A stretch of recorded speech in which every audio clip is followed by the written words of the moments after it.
fácil. ¿Listo? ¿Avanzamos? Bueno, entonces, ¿qué tienen los ecofeminismos? Los ecofeminismos lo que plantean es lo siguiente.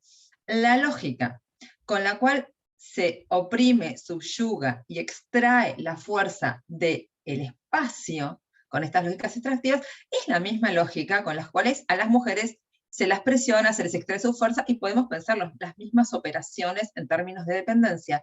Y lo interesante es que en este origen lo que se planteaba es que había algo del orden esencial de la mujer que la vinculaba a la naturaleza, como algo de su propio espíritu, como si todas las mujeres naciéramos con algo femenino, trascendental, que no importa si somos de África, de América, de Asia o de la Luna, somos todas unidas en algo. Bueno, esto ha sido súper, súper criticado desde el propio ecofeminismo, porque como les decía, está en plural y las ecofeminismas son tremendamente críticas entre unas y otras para llegar. Y claro, lo que se plantea es lo siguiente, no hay nada esencial. Lo que pasa es que tenemos el rol de cuidar la reproducción. Entonces, resulta que yo estoy en el mundo rural, tengo que buscar la leña, tengo que buscar el agua, tengo que poder plantar, y resulta que a la tierra me la contaminó la minera, al bosque se lo llevaron puesto y tengo que caminar 15 kilómetros más, el agua lo tengo que hervir mucho más porque me tiran cualquier porquería, y todo es mucho más difícil. Entonces, ahí, en ese problema, obvio, nos interesa la naturaleza, pero porque nos estamos muriendo. Esos son el tipo de problemas muy, muy claros, muy marcados. Sugiero la lectura de Vandana Shiva, Cosecha Robada, que está buenísima para ver esto, donde se instalan este tipo de problemas. Estamos hablando de cosas, pero súper, recontra concretas. Entonces, ¿qué pasa? Yo que estudié filosofía, te saca del pensamiento y te mete de lleno en el mundo de la práctica. Es una teoría absolutamente metida en esa arena. Y entonces, básicamente, una de las grandes preguntas es, en cada escenario y en lo que ocurre y en donde está pasando, ¿qué se entiende y cómo el ambiente cobra sentido, ¿no?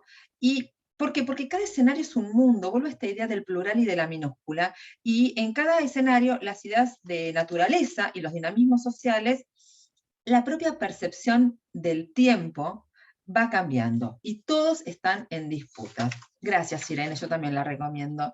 Y bueno, me voy a permitir una anécdota para explicar esto. De paso, vuelvo a mi Patagonia porque es como que yo no pienso fuera de la Patagonia. Mi acercamiento a los ecofeminismos fue porque yo no lograba entender de qué se hablaba cuando se hablaba del Parque Nacional Nahuel Huapi.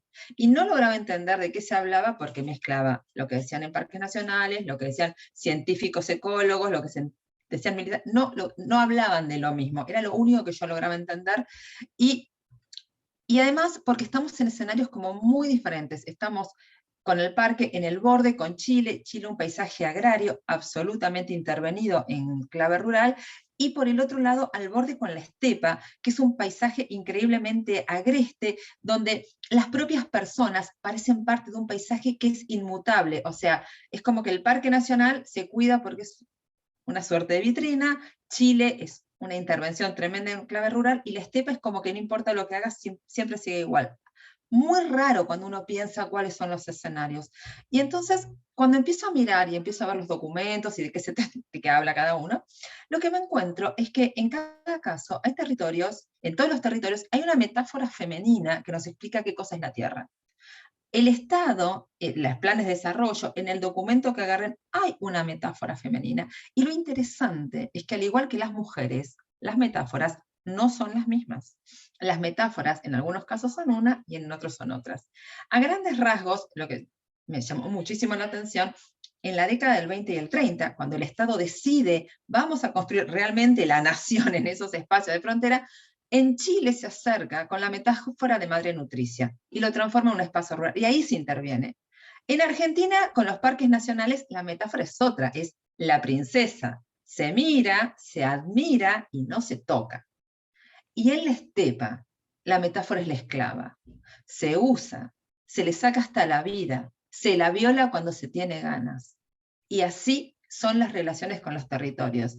Y estamos hablando de las mismas provincias, los mismos o diferentes países, no importa. Afuera de la Tierra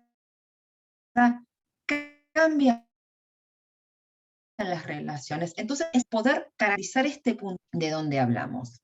En Bolsón, por ejemplo, que es donde yo trabajo, es un espacio agrario muy cercano a la zona del Nahuel Huapi, pero también pegado a otros parques nacionales, y esto es muy interesante, porque muchas veces funcionarios de parques que están trabajando y que tienen producción interna, viven el parque como una princesa. Entonces, por más que tengan permisos de poner, por ejemplo, no sé, vacas, claro, siempre lo ven como una invasión y como un problema. Y por otro lado, las prácticas productivas totalmente pegados a un extractivismo, no ven el problema de avanzar sobre bosque nativo con chivas. Entonces, definitivamente, ¿qué metáfora y cómo está operando? No es solo una teoría de, uy, ¿qué le gusta hacer a la academia? No, es un problema cotidiano que vivimos en la zona. Bueno, me voy a quedar, para seguir hablando de ecofeminismo, con este escenario de tierra condenada, de tierra esclava, de tierra india, y donde, sobre todo por el privilegio del resto de las expositoras que van a hablar sobre leyes, yo tengo preguntas muy grandes sobre las leyes, porque acá es como que las leyes no llegan. Y no llegan porque estamos como muy lejos, muy desconectados, literalmente. O sea, no llega el celular, no llegan los caminos, no llega nada en la mitad de la estepa.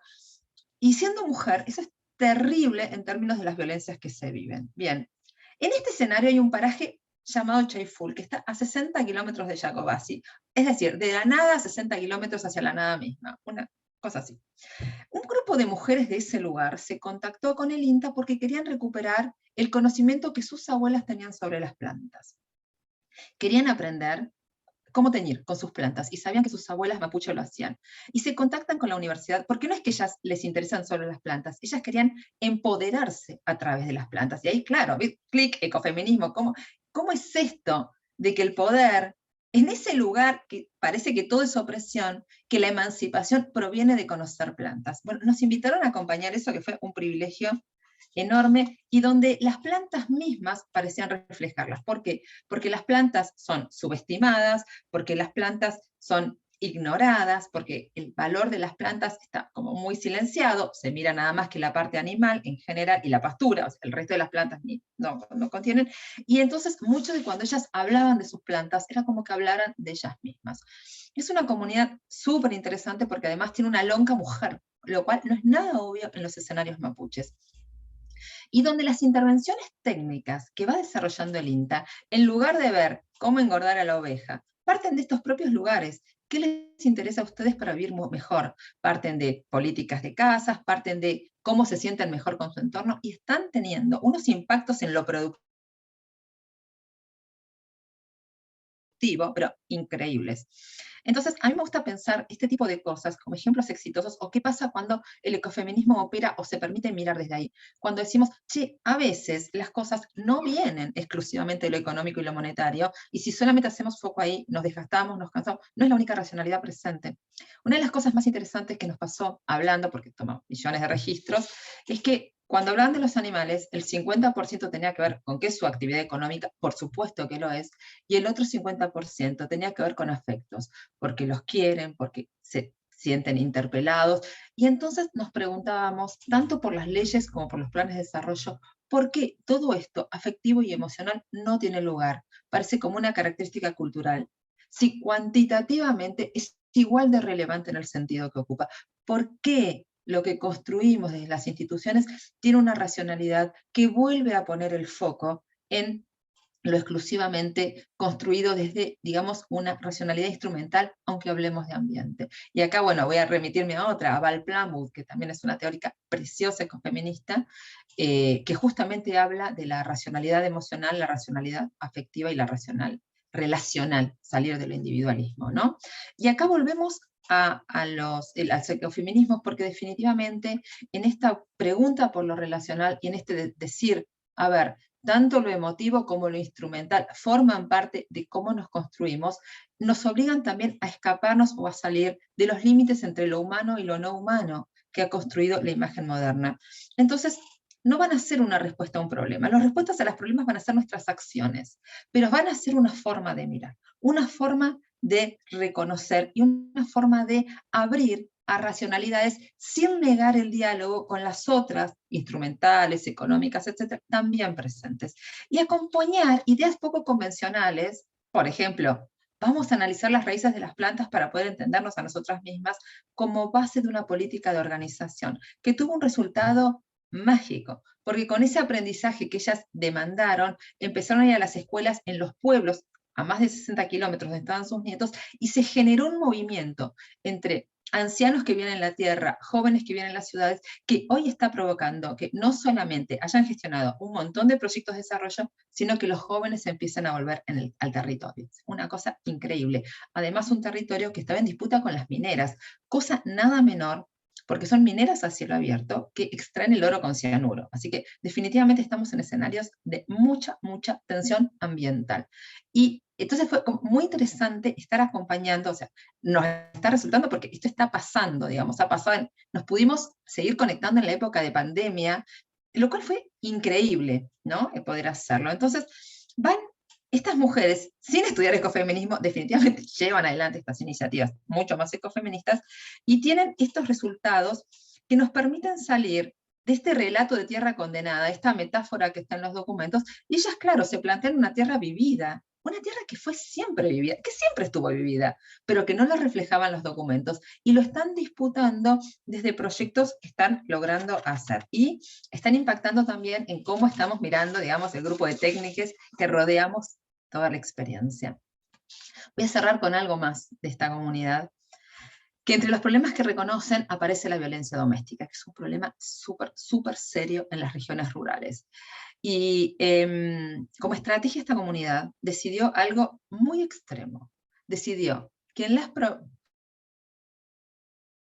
familias donde se reconociera violencia y no hubiese ningún tipo de idea de cómo abandonarla, no se le iban a bajar financiamientos. Y esto es tremendo, tremendo, porque piensen la lejanía, uno dice, uy, pero encima la mujer que está siendo violentada, encima, bueno, lo que sea, es la única política que yo realmente vi efectiva en el territorio, porque es tan complicado intervenir de cualquier manera que hasta ahora todas las políticas de desarrollo han mirado al costado. Este es el primer abordaje. ¿Cómo funcionó? No tengo la menor idea, porque ni me animo a preguntar, porque me acerqué yo preguntando por las ovejas. Tal vez funcionó como un escenario de miedo, pero lo que es interesante es que toda la comunidad, varones y mujeres, decidió que era un problema, puso a la vista y está ensayando una solución. Yo no sé si es buena o mala, porque no sé si las categorías buena o mala sirven para una perspectiva ecofeminista. Tampoco soy una relativista cultural, no se trata de eso, sino de ver cómo las cosas funcionan. No llegan las leyes, no llegan los programas, no llega. Mi pregunta siempre a los técnicos del INTA fue, ¿y cómo hacen cuando se encuentran? No podemos hacer nada, es la respuesta. Acá hubo una comunidad que está ensayando algo, tal vez extremo, tal vez bueno, tal vez más, no tengo idea. Pero empezando por las plantas, resultó que esto empezó a ser un tema. Y eso es lo que yo quiero llamar la atención. Cómo las cosas se van sumando, cómo se van articulando cuando nos permitimos corrernos de los lugares de la racionalidad más clásica hacia estos otros lugares de emotividad. Y ahora sí, en serio voy a cerrar para darle la voz al resto.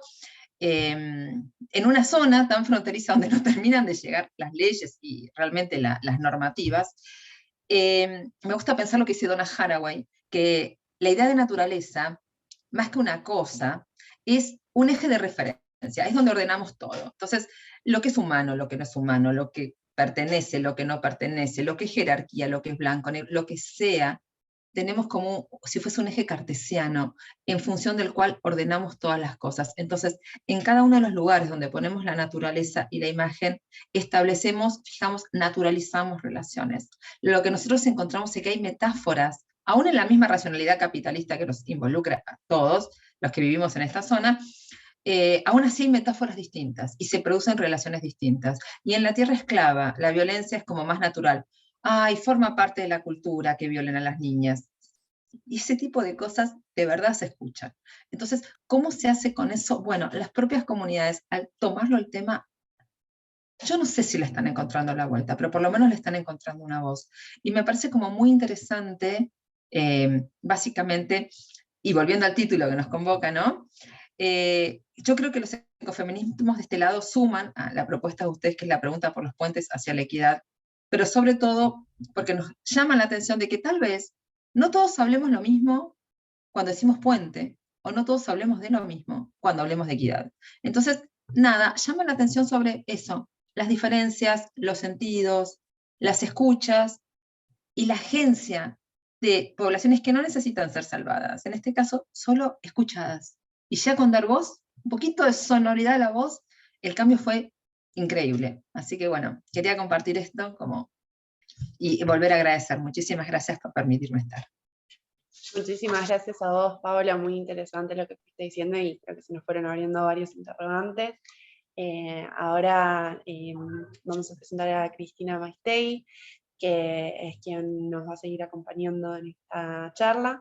La siguiente oradora, ella es abogada y magíster en desarrollo sustentable, actualmente trabaja en el Senado de la Nación como asesora, también coordina la red de mujeres en diálogo ambiental, y fue coautora de la Ley General del Ambiente. Cristina, por favor.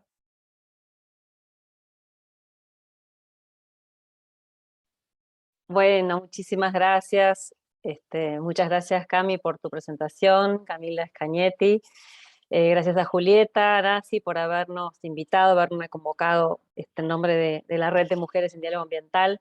Para mí también es una gran felicidad poder estar en esta tarde con todos y todas ustedes, y también muy emocionada. Les digo que voy a tratar de ser breve, pero bueno, cualquier cosa me vuelven me avisan de los tiempos, porque si no me entusiasmo y me puedo pasar.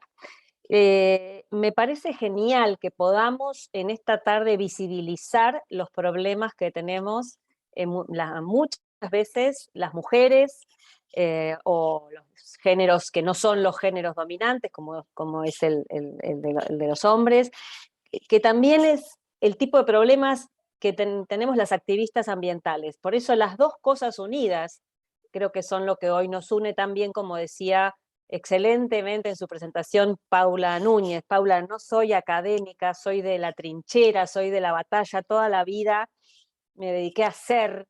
No tengo a veces la tranquilidad para estudiar, para pensar, para escribir, me vuelvo loca por hacer los cambios que toda nuestra sociedad y nuestro mundo y nuestro ambiente necesitan. Así que hablo desde esa pasión.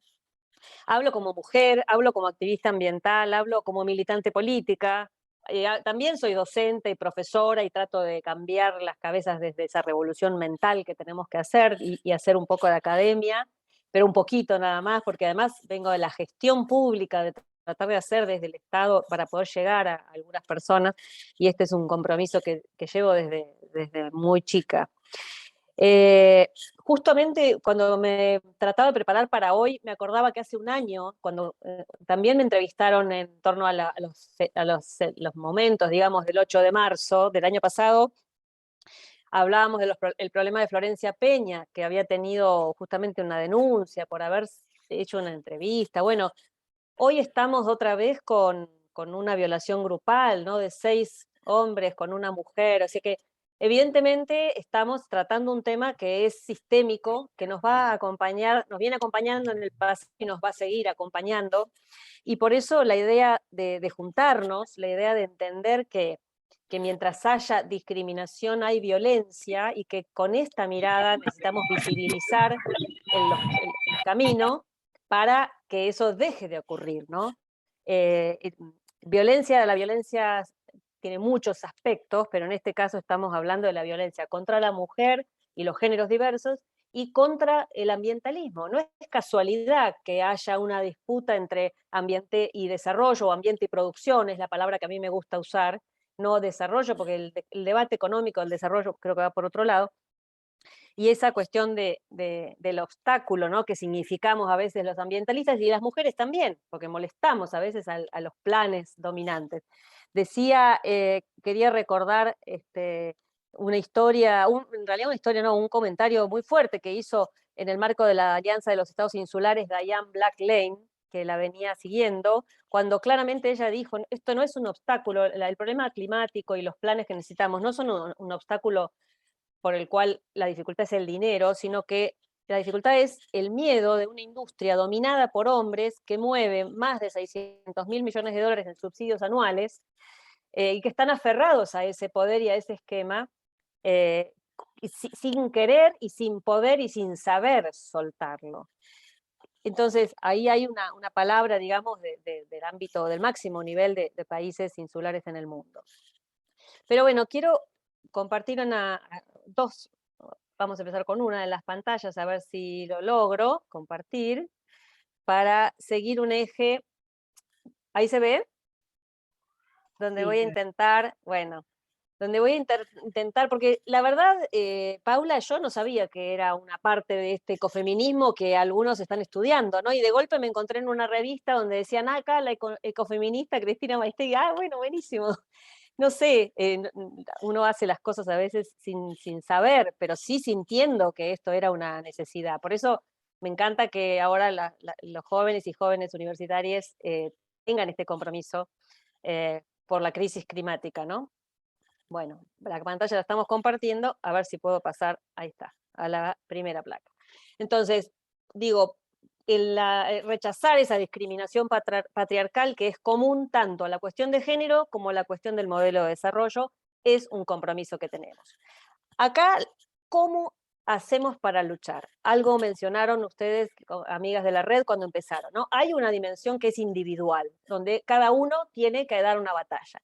En esta foto estoy mostrando simplemente la idea de una medallista de los Juegos Paralímpicos que fue víctima individual del accidente nuclear más grande o de los más grandes de la historia, el Chernobyl, y ella fue abandonada por sus padres en su lugar de origen, porque nació discapacitada, obviamente, y luego de ese abandono en el Instituto de Menores es violada sistemáticamente por ser mujer, y seguramente bonita, ¿no? Tal vez rubia, y luego de eso, al ser adoptada, ella cobra esa fuerza individual de salir a luchar y decir, bueno, igual existo, igual valgo, tengo valor, puedo darle cosas a este mundo y puedo darme cosas a mí misma, ¿no?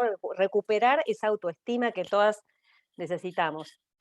Esta es la lucha de la dimensión individual que es muy importante para enfrentar los problemas, tanto de la crisis ambiental como los problemas de la crisis social, ¿no? Que también estamos hablando de esto. Pero esa actuación individual de conciencia y de lucha tiene que ir acompañada de la lucha colectiva, de la conciencia y la lucha colectiva, porque esa es la lucha política que transforma las estructuras, tanto de abajo para arriba como de arriba para abajo. Por supuesto que de abajo para arriba es la más duradera, es la que queremos impulsar, pero también hay que ser consciente que desde la estructura también es necesario dar esas batallas colectivas. Acá entonces, ¿qué tipo de debates, ¿no? ¿Cómo podemos, qué cosas tenemos que pensar a largo plazo desde esta mirada? ¿Y qué es lo que nos planteamos siempre desde la red? ¿Podemos incorporar la variable ambiental al modelo de desarrollo? ¿Es posible? Y entonces ahí está quien dice que en realidad no, que no hace falta, que no se puede, que nunca se va a llegar. Y después estamos muchos que como ustedes y muchos de los que están seguramente de acá, estamos convencidos que sí que se puede incorporar esa variable ambiental y que es un imperativo, tanto individual como colectivo. Ahora, ¿cómo incorporamos esa variable? Viene otra discusión. ¿Es necesario proteger la naturaleza para satisfacer las necesidades también de hombres y mujeres? Porque la naturaleza se reproduce a sí misma y está fantástica si nosotros no le impactamos negativamente. Pero además de eso, la especie humana necesita satisfacer sus necesidades, no sus ambiciones, decía Mahatma Gandhi, ¿no? El mundo nos da todo lo necesario para satisfacer nuestras necesidades. Pero la naturaleza, a su vez, y esa protección de la naturaleza, ¿tienen que estar garantizadas? Sí, también tienen que estar garantizadas, porque es parte de esa interacción entre el sistema ambiente, ¿no? Entre naturaleza y sociedad. Y ahora, para poder avanzar en la acción, ver algunos de los obstáculos, por supuesto hay infinitos, pero en materia de cambio climático, que es el tema que hoy más nos preocupa, porque obviamente estamos entrando en ese camino de la marcha suicida que alguna vez se mencionó ya hace 50 años, una marcha suicida que cada vez se ve más cerca. Entonces, desde lo colectivo, no perder de vista que hay actores que son muy responsables de esta crisis climática y que necesitamos incidir y hablarles y dialogar con ellos para que se produzcan los cambios que son necesarios. Hay 10 países que son los mayores emisores de gases de efecto invernadero, y hay que tenerlo en claro, ¿no? Porque no es lo mismo para un país como Argentina tomar medidas de este tipo que como para un país como Estados Unidos, China, Rusia, Arabia Saudita, India, Canadá, Irán, Corea del Sur, Indonesia o Japón, que no son, no por ser países, sino que todas las actividades económicas que ellos están representando son las que están produciendo esta crisis climática que nos abarca a todos, porque lamentablemente no pude, ahora me doy cuenta, está el mapa del mundo, ¿no? Donde se ve claramente que el mundo es así, como siempre, dividido en dos. Los países desarrollados, que fueron los causantes, los podemos poner en rojo, porque son los responsables históricos y presentes de la crisis climática, y después los del sur, que somos los que menos hemos causado, pero a su vez somos los que más estamos sufriendo los impactos. Todo esto ha sido corroborado y demostrado en cada uno de los informes del panel intergubernamental de cambio climático, el último particularmente, que acaba ya de hacerte conocer una vez más. Confirma, por supuesto, todo esto. Entonces, la solución colectiva. Ahora, necesitamos las herramientas, ¿no? La mirada no es una mirada, nosotros queremos desde, por ejemplo, desde la red, poder hacer un aporte de cuál debería ser esa mirada que necesitamos. El paradigma de la simplicidad del siglo XIX hay que reemplazarlo por la mirada de la complejidad, o sea, los problemas ambientales son complejos, interrelacionan una gran cantidad de factores naturales, sociales, económicos y políticos. Por eso la idea en este pequeño cuadro es mostrar cómo los derechos humanos se interrelacionan con la naturaleza, con la economía, con la tecnología, la relación política, ¿no? Entre nación y provincias y municipios, esta complejidad. Esto también desde el punto de vista científico es lo que podemos aportar diciendo, tiene que ser mirado desde el paradigma de la ciencia, el análisis de la ciencia posnormal se ha llamado, ¿no? Porque es una mirada nueva a cómo, justamente, cómo resolver los problemas. No es compartimentando la realidad por pedacitos, sino tratando de tener esa mirada integral. Bueno, esto es todo son títulos, ¿no? De cada cosa podríamos hablar un rato más, bastante rato más largo. El tercer punto que quería charlar, un poco por lo que ustedes me habían pedido, era sobre el derecho y la Ley General del Ambiente, que tuve el honor de haber podido participar en algunas partes en su redacción y participar en todo el proceso de sanción, un proyecto de ley que fue y vino varias veces de las cámaras del Congreso porque iba siendo esquivado, todo el mundo que podía miraba para otro lado para no sacar una ley de ese tipo, que es una ley transformadora, es una ley revolucionaria, es una ley que en sí misma pone al derecho ambiental argentino a la vanguardia de la protección. Y aunque a veces no se ve, está funcionando, está trabajando, porque si no sería muchísimo peor en la realidad de nuestro país y la realidad de otros países ocurriría seguramente lo mismo.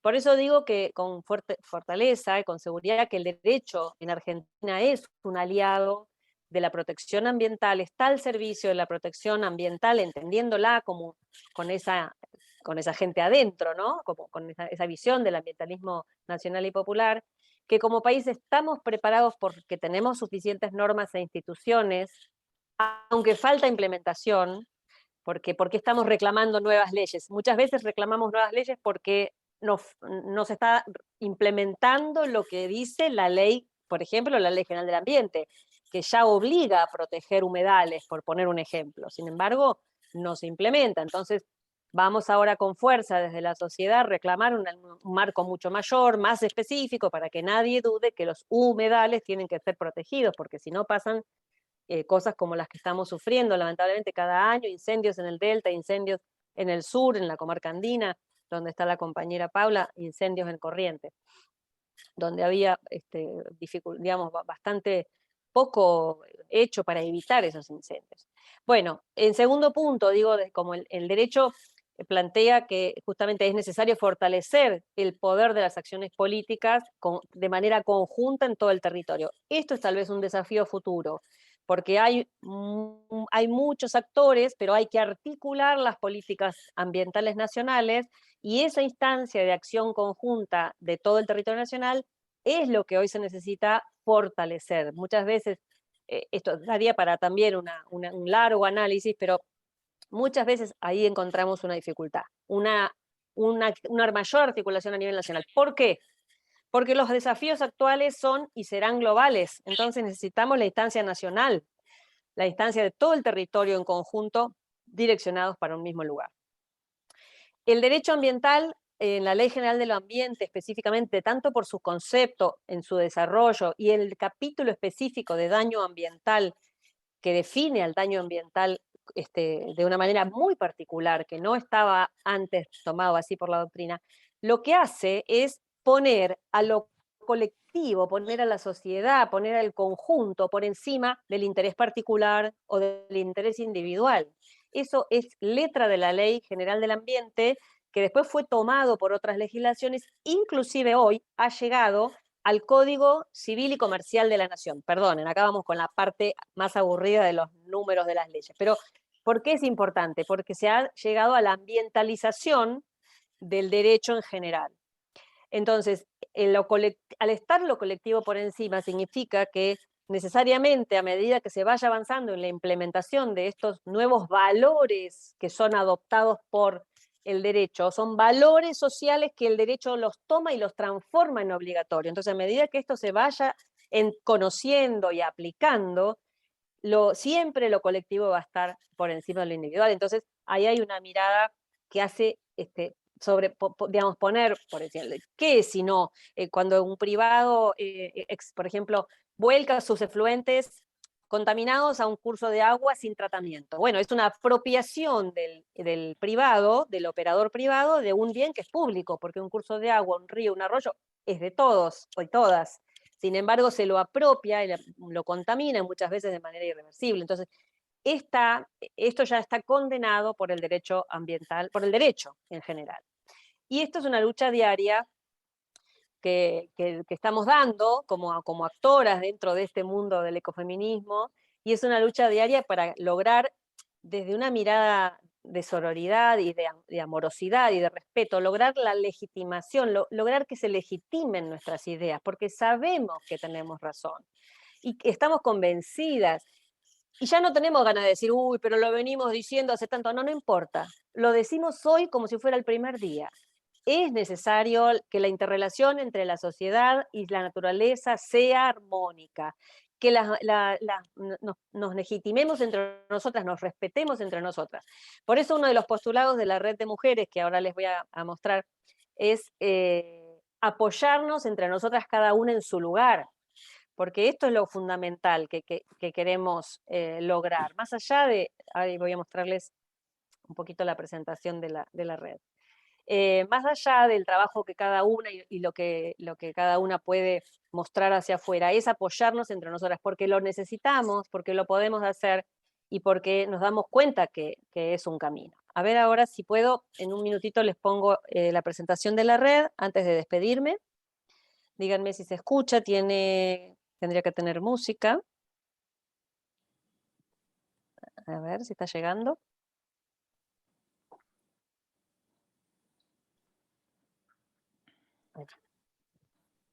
Por el momento se ve, pero no se escucha. ¿Me escuchan? ¿Pusiste compartir con sonido?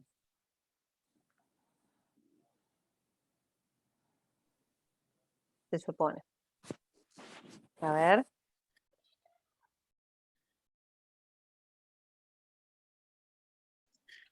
Cris, cuando compartís Estuvimos en la ONU. pantalla, Sí, bueno.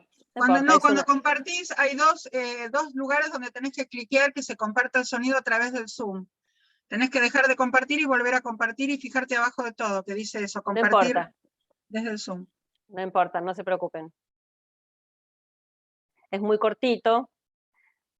Encuentros internacionales, hemos estado en las COP de cambio climático, y esta es la imagen de las micorrizas, que son, ahí tienen nuestras redes. Y ya dejo de compartir porque, bueno, no, les voy a deber la musiquita de Natalia Lafourcade, que se ve que algo no hice bien. ¿Estamos bien hasta ahí? Sí, perfecto. Perfecto, Cristina. Bueno, me quiero despedir dándole las gracias muy especialmente a los organizadores y las organizadoras, mis compañeras de panel y además las compañeras de la red que, como Irene, siempre estamos apoyándonos cuando cada una puede hacer algo. Y además las quiero invitar a todos los que están aquí presentes hoy en el evento, quiero invitarlos a que se sumen a nuestra red. Y gracias otra vez, muchas gracias. Bueno, muchas gracias a vos. Bueno, de nuevo a todas, gracias. La verdad que yo estoy como que reflexionaba mientras las escuchaba sobre lo diverso, ¿no? También de este panel, así que bueno, vamos a continuar un poquito más. Ahora vamos a invitar a Irene de Miguel. Ella es ingeniera agrónoma y se ha especializado en agricultura ecológica y hoy en día es responsable de Horizonte Verde y revitalización del medio rural en Podemos. También, bueno, movimiento político el cual ella representa como diputada allá en España. Así que, bueno, muchísimas gracias, Irene. Sabemos que allá es tarde también, así que, bueno, gracias por el tiempito.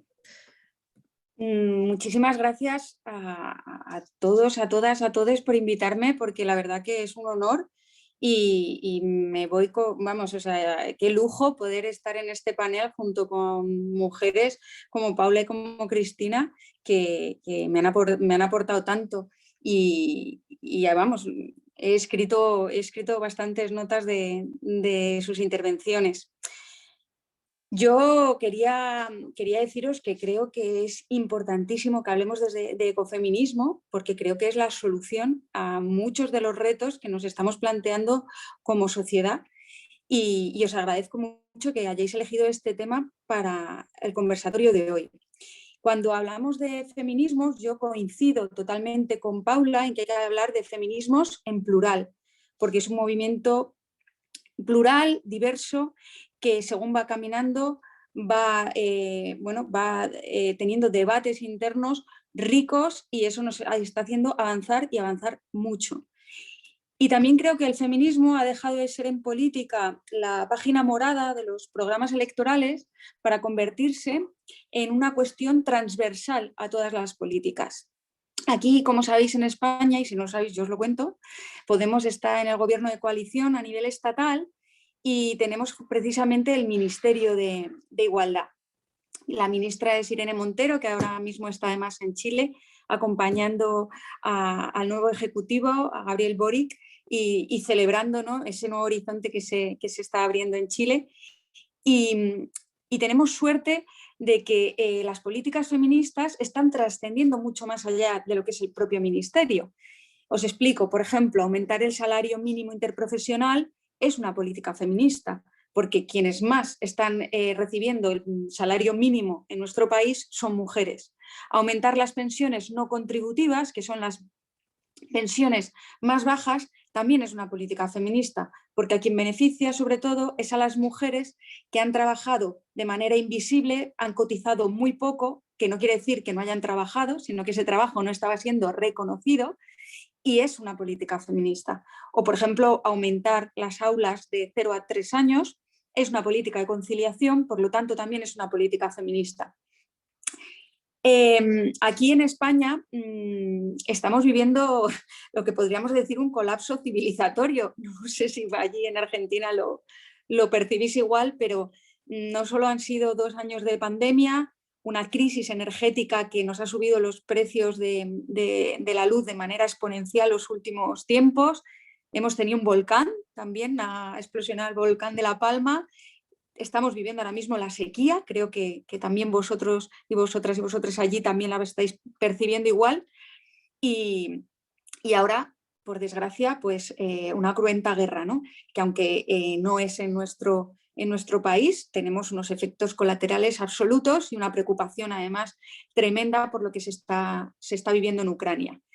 Todo esto que podríamos decir que son crisis que no tienen relación, no es verdad. Tienen una profunda y común raíz y es una crisis ecosocial. Voy a quitar el volcán de la crisis ecosocial, pero todo lo demás os puedo asegurar que comparten la raíz de esta crisis, ¿no? Y es que la pérdida de biodiversidad, la emergencia climática, el haber llegado ya al peak oil y tener cada vez menos combustibles fósiles, todo está influyendo de manera para esta crisis conjunta que también os digo que abre una grieta de oportunidad para empezar a plantear nuevos modelos que hasta ahora se nos han hurtado y que creo que ahora mismo gozan de todo el sentido común que tenemos que avanzar hacia otro horizonte.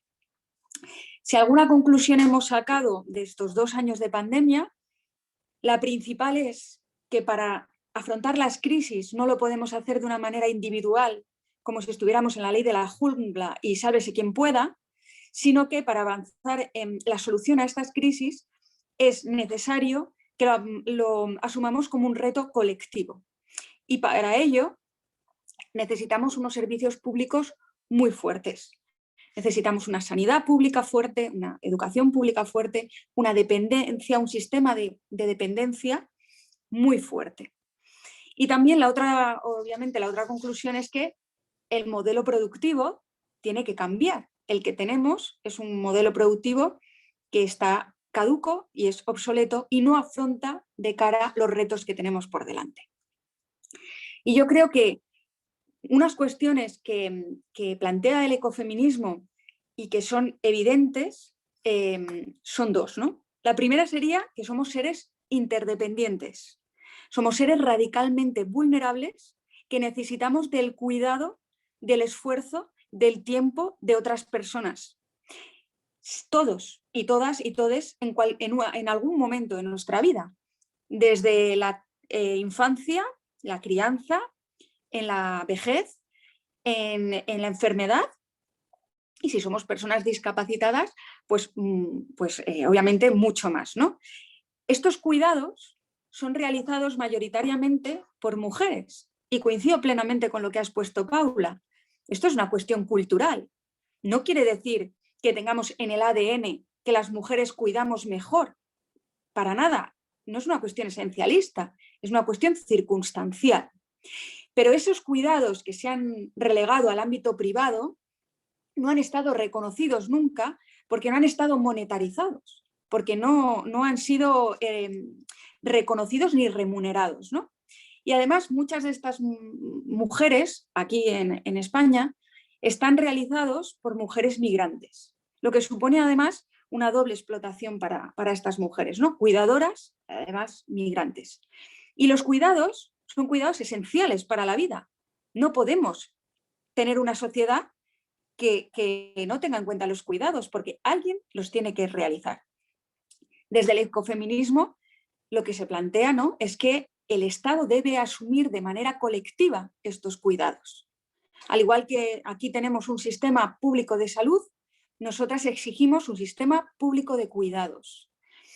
Y desfeminizar los cuidados es algo muy, muy, muy, muy importante, ¿no? Asumir la corresponsabilidad y asumir que es un deber de Estado hacerse cargo de estos cuidados. Nosotras estamos avanzando hacia ese modelo y os pongo, por ejemplo, lo que hemos conseguido en estos últimos años ha sido, por ejemplo, que los permisos de maternidad y paternidad, cuando los permisos de paternidad y maternidad sean obligatorios, iguales e intransferibles. ¿Qué quiere decir con esto? Que a las mujeres no se las penalice por ser madres. Que lo que estábamos viendo era que cuando una mujer accedía a un puesto de trabajo, si estaba en edad de ser madre, pues tenía muchas más posibilidades de que no la cogieran que un hombre. ¿Por qué? Porque si se quedaba embarazada iba a tener unas semanas tras el embarazo de baja maternal. Pues ahora las mismas semanas son para las mujeres que para los hombres. Y además, como dice una compañera muy, muy, muy estimada por mí, que es María Eugenia Rodríguez Palop, la milicia de los cuidados, como ella dice, es muy importante para los hombres. Antes, aquí en España, a los 18 años, los varones tenían que realizar unos meses de milicia, ¿no?, para el ejército. Eso hace ya mucho tiempo que se eliminó y creemos que es muy importante que, como digo, los cuidados son la mejor milicia. ¿Por qué? Porque reconocernos como seres vulnerables y cuidar, yo creo que nos hace tener otra perspectiva, otra óptica y entender lo importante que son y darles el valor que tienen. O, por ejemplo, os pongo otras medidas como las escuelas públicas de 0 a 3 años o avanzar hacia otro modelo residencial para nuestros mayores que sea mucho más humano y que no les saque del hogar, no les saque de su espacio. Son cuestiones que entendemos como prioritarias. Y bueno, lo que os digo, ¿no? Que avanzar hacia un sistema de cuidados de manera colectiva es avanzar hacia una sociedad mucho menos angustiada, mucho menos tensa, donde las mujeres estén más libres y estén menos agotadas, y eso al final redunda en el bienestar común de toda la sociedad. Y lo que nos plantea el ecofeminismo, aparte de ser seres interdependientes, es que somos seres ecodependientes, que es que vivimos en un planeta con recursos finitos y esos recursos son necesarios y vitales para la supervivencia de la especie.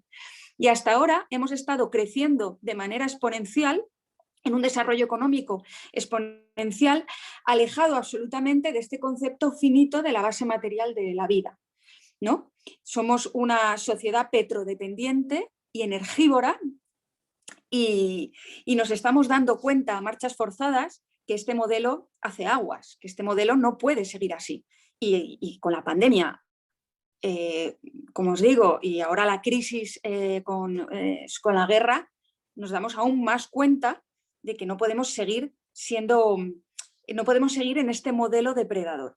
Bueno, y la sequía ya ni os cuento, porque la sequía no es algo puntual, es un síntoma, ¿no? de esta emergencia climática que estamos viviendo. Para que os hagáis una idea, cualquier alimento que llega a la mesa de una familia europea como media ha recorrido 5.600 kilómetros, ¿no? Esto tiene unos efectos directos en el ambiente, en la emisión de gases de efecto invernadero y en la emergencia climática.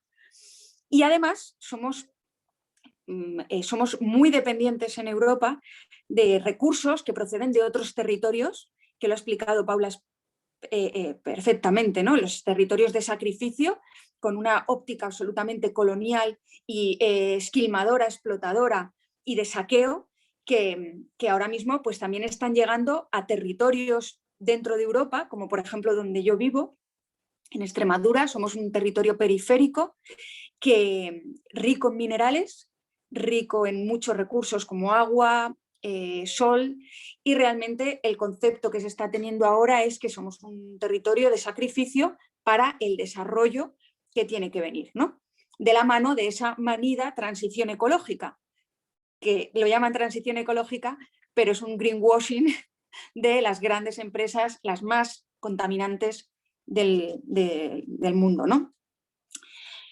Bueno, pues el ecofeminismo lo que hace es crear esa sinergia entre el feminismo y la conservación ambiental y el ecologismo para dar solución a los grandes retos que nos enfrentamos como sociedad.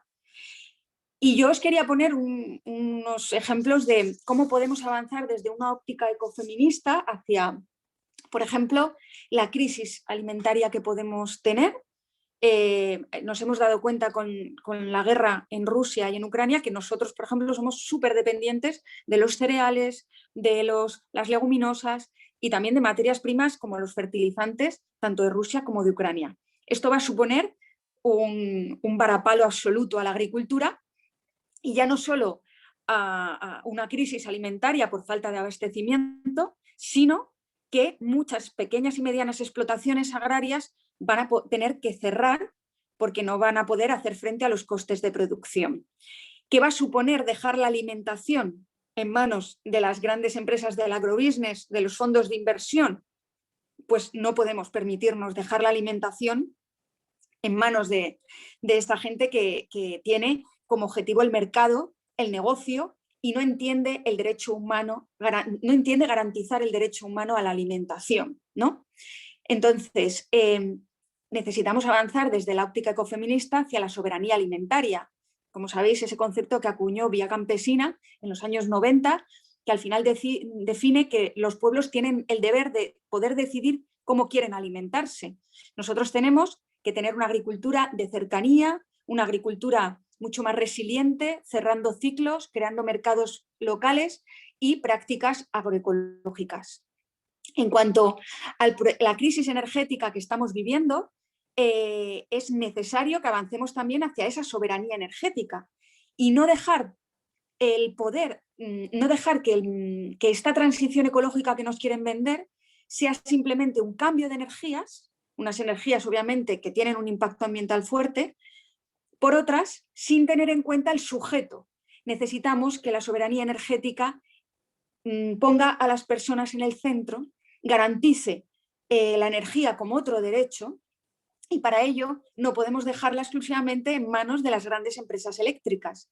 Necesitamos avanzar hacia comunidades energéticas locales, autoconsumo, techos solares y empresas públicas de energía que atiendan a las necesidades de las familias más vulnerables y les garanticen un mínimo energético para poder calentarse y poder vivir, ¿no?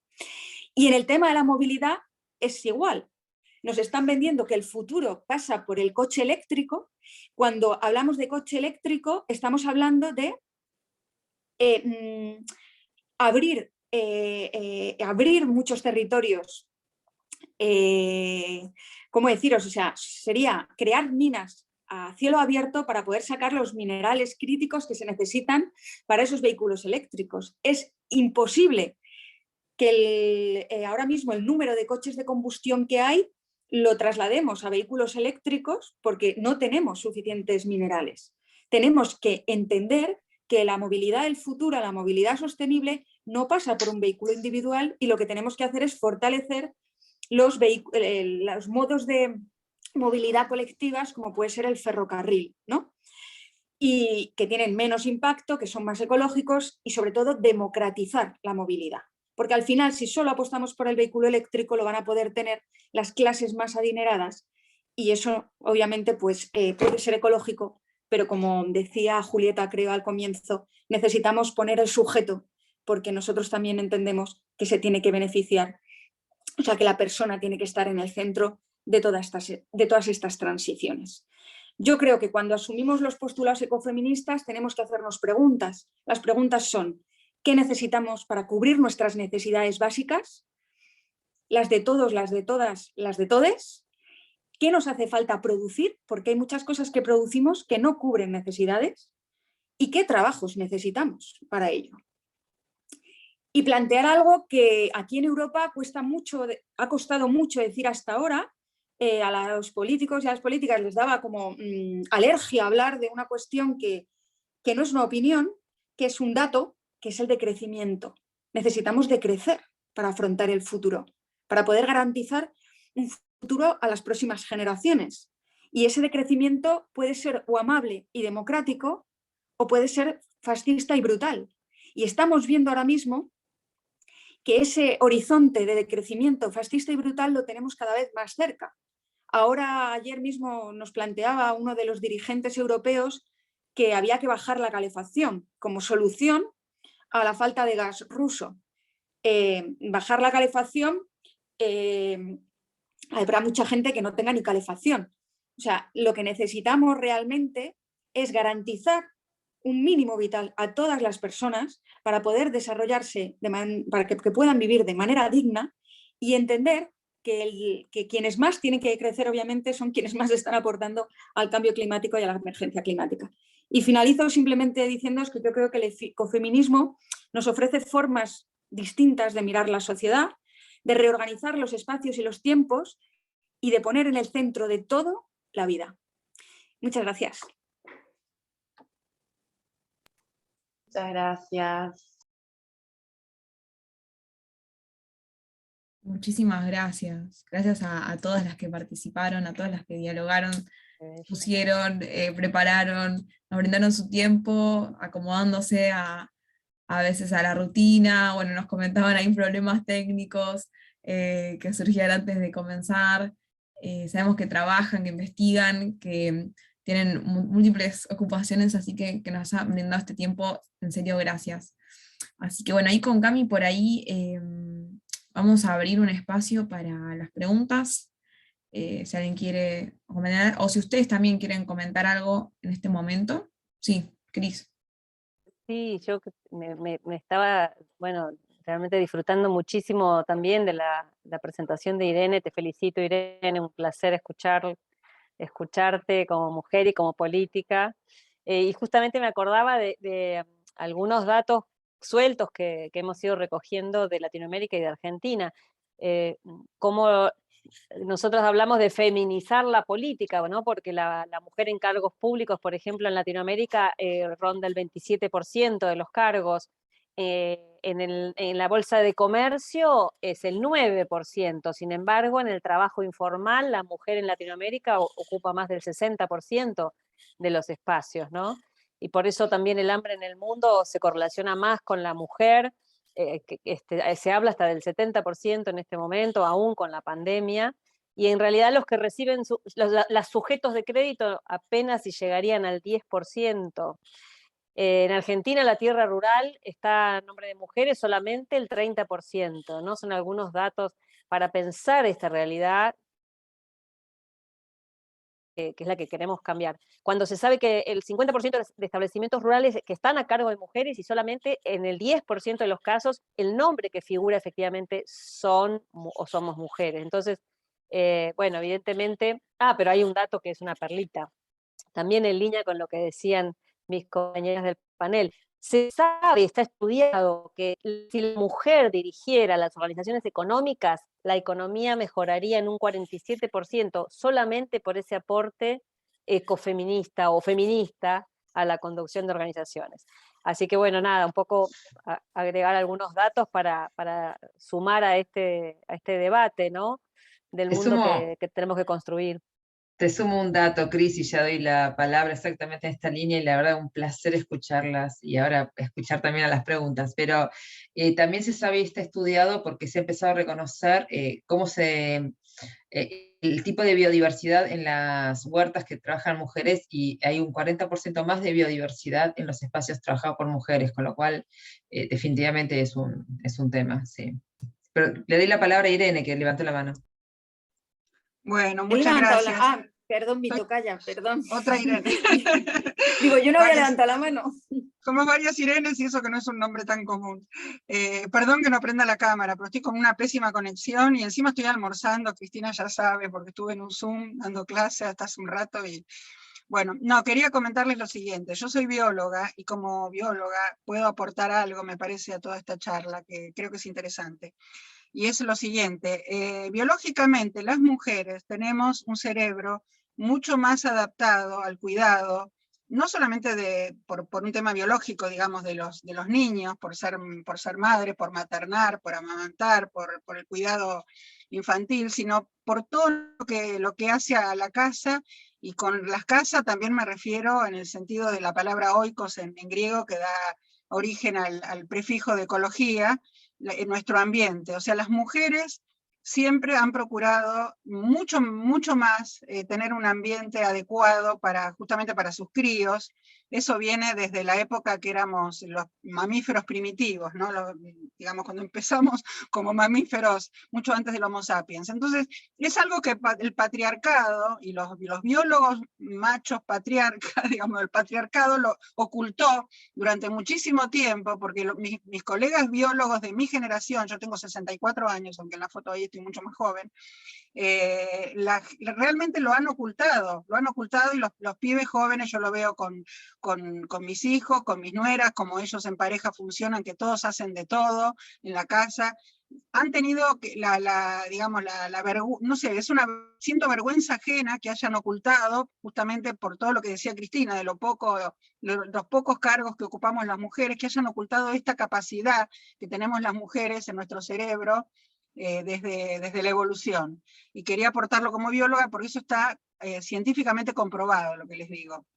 Y fíjense que ahora Naciones Unidas justamente hizo un programa integrando la cuestión de mujer y ambiente, porque con toda la crisis climática que estamos viviendo, las familias monoparentales que tienen a las mujeres como encargadas de sus chicos, o que de pronto tienen pareja pero que se van lejos, pasa en África, que por ejemplo se van muy lejos a conseguir un trabajo, están cerca de las costas, van a ser mucho más vulnerables, cada vez tienen que ir más lejos a buscar la leña, como decía Paula al principio, ¿no? Que se tienen que procurar todos los recursos, el agua, y todo eso en las poblaciones de África se está viendo desesperadamente, y en algunos lugares de Asia también. Y también en algunos lugares de América Latina, eso hay que decirlo. Entonces, me parece que hay que reconocer esta capacidad biológica que tenemos las mujeres de hacernos cargo de todo esto que les conté, porque está, repito, científicamente comprobado que somos muy superiores, y en cargos ejecutivos somos mucho más eficientes que muchos hombres.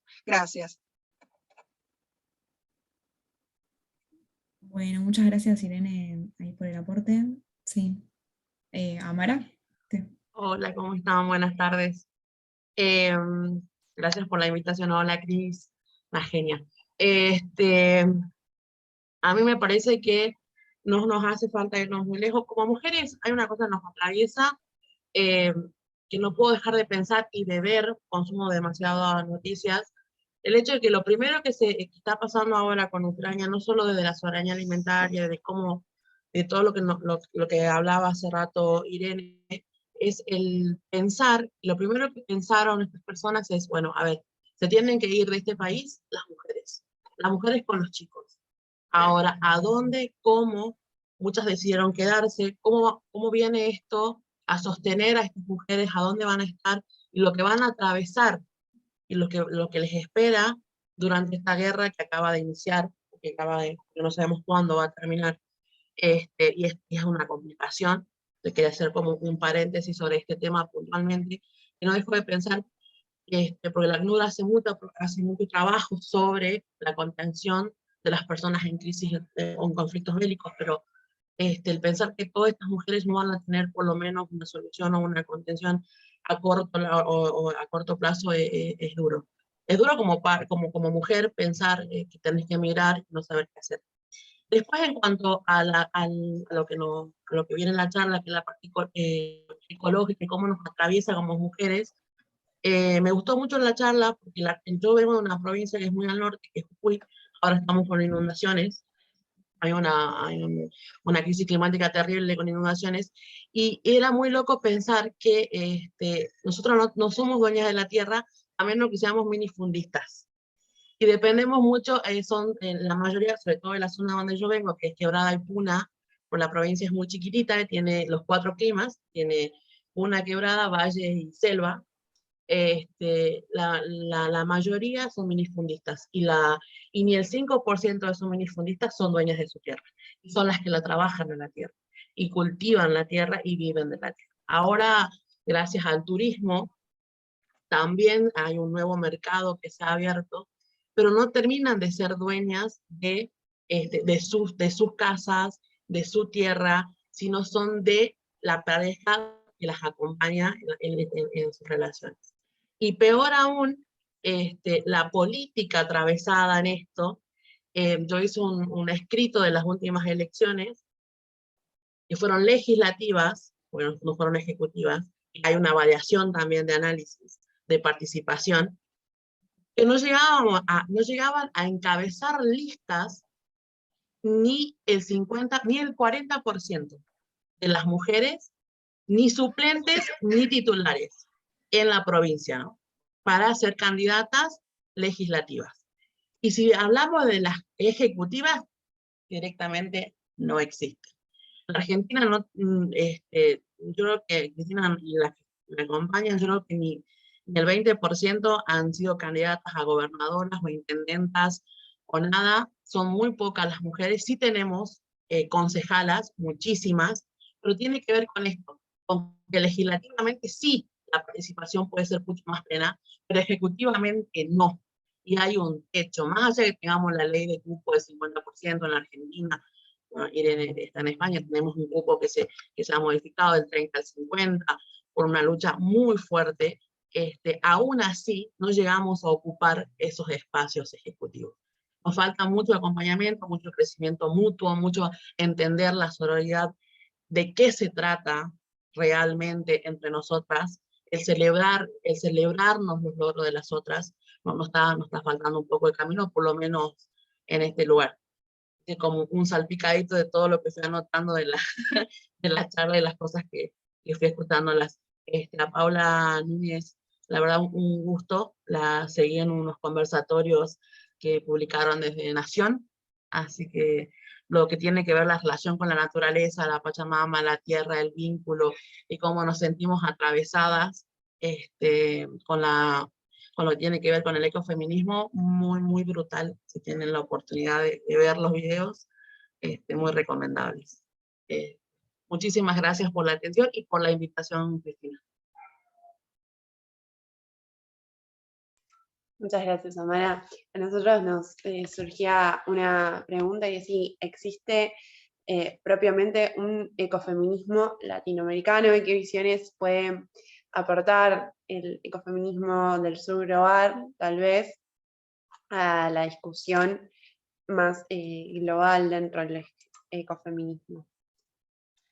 Yo, súper cortito, no creo que exista un ecofeminismo latinoamericano, creo que son escenarios muy variados, pero sí hay algún elemento que a mí me gusta destacar mucho y que sí surge en América Latina en diálogo con otros, que tiene que ver con el giro que Ivonne Guevara le está dando al tema de la espiritualidad. Ivonne Guevara, para los que no la conocen, es una teóloga ecofeminista, y ella marca algo que es bastante importante en los ecofeminismos, que, a ver, desde esta salida de lo individual hacia lo relacional, uno tiene que investir a ese otro ser con el cual uno se vincula con algún nivel de espiritualidad. Entonces, nada, la taza si yo la quiero, no es lo mismo que una taza que si yo no quiero. Hay algo del orden de mi afecto que se construye en una agencia, y por eso el tránsito humano-no humano es tan importante para la teoría ecofeminista. Y Ivonne Guevara lo que está planteando es que hay que tener mucho cuidado con la espiritualidad, porque la misma idea de Dios es tremendamente machista, y el acceso a Dios también recorre espacios de nuevos disciplinamientos. Entonces, cuidado con los esencialismos, cuidado con básicamente el tema de pensar que hay algo como que las mujeres nos diferencian absolutamente de los varones. Cuidado con esos lugares tan extremos, porque nos quitan justamente que los roles puedan ser móviles. Yo estaba escuchando recién a Irene cuando decía las capacidades de las mujeres. Yo cuando fui mamá lo noté, noté que mi cerebro nunca fue el mismo, pero yo siempre me defino como que yo no fui mamá, yo hice a alguien papá. Y mi marido, les puedo asegurar que cuida a los nenes igual o mejor que yo. Y es así, es un rol. Y no hay ningún problema. Y el tema es que el chiste es que sea cambiante, como que no sea ni pesado para uno ni pesado para el otro. No se trata de explotar al varón por ser varón o demonizar a alguien. Pero me parece muy interesante en los ecofeminismos latinoamericanos el peso que están teniendo los movimientos indigenistas es fuertísimo, el peso que está teniendo en la mirada rural como un elemento que también como podría unir varios hilos, y esta cuestión de espiritualidad de las teologías tercermundistas tomadas por monjas, yo lo descartaría como una de las cosas más originales que últimamente estoy leyendo. Bueno, yo, ya que preguntan de Latinoamérica, me atrevo a decir que sí, la verdad que a cada paso que doy me encuentro con similares voces de mujeres en la región, y que nos pasan cosas muy parecidas a muchas, por supuesto, sin que todas digamos lo mismo, porque podemos reconocemos el valor de esa diversidad. Pero lo que sí nos pasa a muchas es que necesitamos que se dé esa legitimidad a nuestras voces, que no es fácil de encontrar. O sea, la cultura machista se legitima a sí misma y hablan entre sí de las mismas cosas y reproducen esa lógica de acción y de pensamiento que implica una desvalorización hacia todo lo que es distinto. Y eso es lo que nos pasa a todos los movimientos de mujeres en Latinoamérica. Yo la verdad que lo veo, no veo a nadie que me diga, no, nosotras vemos genial la cultura de los hombres en nuestra región. La verdad, nunca escuché ningún grupo de mujeres que me dijera eso. Mucho menos los géneros diversos, ¿no? Que son todavía más castigados explícitamente. La invisibilización de esa problemática que sufrimos todas las mujeres, que además nosotras mismas hemos sido víctimas de eso, de no ver lo que nos estaba pasando. Yo hoy a esta edad recién estoy decodificando muchas cosas que a mí me pasaron en el pasado y que tienen que ver con esto, ¿no? Por eso, bueno, me encantó mirando para adelante, digamos, los desafíos de política energética, por ejemplo, que nos plantea Irene, que está ella viendo cómo discutir en Europa, me parece que son valiosísimos, que tenemos que ir por ahí, también en Latinoamérica, y todavía no he escuchado que ninguna de nosotras lo estemos hablando, así que voy a pedir después que profundicemos esos temas. Podría ser una propuesta para un futuro trabajo también conjunto. Bueno, muchas gracias. ¿Alguna persona quiere agregar, preguntar algo más? No, yo te agrego solamente una cosita que quería aclarar a lo que decía recién Paula. Tu marido era, digamos, una persona, un marido normal, como fue el mío, que era, a pesar, si hoy viviera, yo soy viuda, si viviera tendría 68 años, era lo anti-machirulo, bañaba a los chicos, les daba de comer, yo fui investigadora del CONICET, estaba 12 horas fuera de mi casa, digamos, antes de jubilarme, bueno, todo eso. Pero la verdad no es que no lo puedan hacer. Lo que pasa es que biológicamente la capacidad que nos da la naturaleza nos la dan las mujeres, los hombres lo aprenden, nosotros lo tenemos genéticamente incluido. El problema de las generaciones, la mayoría de mis amigas tienen maridos machirulos que no los aguantan, no se separan porque ya no sé por qué no se separan, por comodidad, por acompañarse ya a esta altura de la tercera edad, pero y los pibes jóvenes nada que ver, los pibes jóvenes hacen todo juntos, yo lo veo por mis hijos con mis nueras. Pero no es que no lo puedan hacer, lo que pasa es que es eso, los hombres lo aprenden y las mujeres lo tenemos incluido dentro de nuestro acervo, no cultural, lo de los hombres es cultural, lo nuestro es natural. Entonces, no sé si me explico, si entienden la diferencia. Gracias. No, sí, clarísimo, clarísimo. Yo no conozco esos estudios científicos, así que, bueno, buenísimo, Irene, me gustaría verlos. Pero la verdad Sí, no es mi caso, yo soy cero para cuidar, no tengo pero hijos, yo soy ecóloga, soy un mira, desastre. soy Me ecóloga, olvido pero de los cumpleaños hasta de mi mamá por poco, así que soy todo lo contrario, se ve que algo me falló en los genes por acá. No, pero yo soy ecóloga, te digo, yo lo leí porque me interesa el tema de neurobiólogos, de colegas míos que se dedicaron a otra especialidad que es la neurobiología, pero cuando quieras te los paso, son estudios técnicos. Bueno, me parece que ahora un poco este ámbito de debate, ay, perdón, Irene, ahora Irene de Miguel, ahora te Sí, paso no, yo no puedo aportar sobre si existe un ecofeminismo latinoamericano. Sí que es verdad que nosotras miramos mucho al otro lado del Atlántico porque consideramos que en Latinoamérica se tiene una relación con la naturaleza totalmente distinta de la que tenemos en Europa, ¿no? Vosotros, bueno, simplemente ya con el concepto de Pachamama, pues ya se dice todo. Aquí no tenemos ni ese concepto. Nuestra tradición judaico-cristiana creo que nos ha hecho mucho daño a la hora de relacionarnos con el ambiente que nos rodea. Pero sí que quería hablar sobre el tema que habéis dicho de la paridad en política.